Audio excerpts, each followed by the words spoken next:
Well, tipping is expected at places like restaurants and nail salons, but what about on a flight? Mark is here to talk more about how the tipping economy is changing. Hey, Mark. Hey, so if you thought airplanes were a tip-free zone, you might want to grab some singles before boarding. Get this, reports are saying budget carrier Frontier Airlines is now giving passengers the option to tip your flight attendants for serving refreshments. So the big question here is, have we finally reached a tipping point?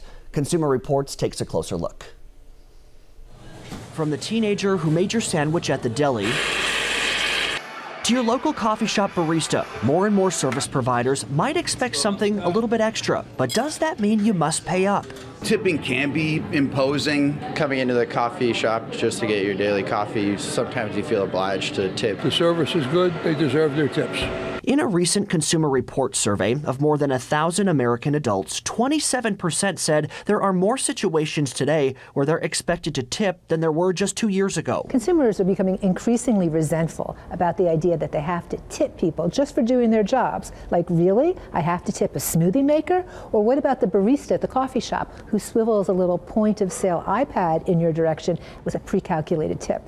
As for how much to tip, Consumer Reports has a few guidelines. A simple rule of thumb is to tip 15 to 20% of the pre-tax restaurant tab.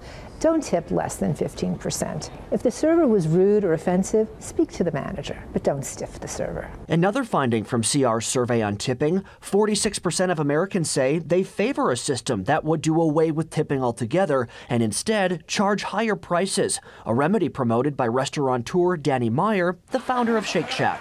But how do consumers feel about paying higher prices in exchange for not having to tip? I think that if tips were included on the check like they do in many other countries, it would be easier. I would not be willing to pay higher prices if tipping was included in the service. I do like when the tip is included. It's kind of like a no-hassle deal.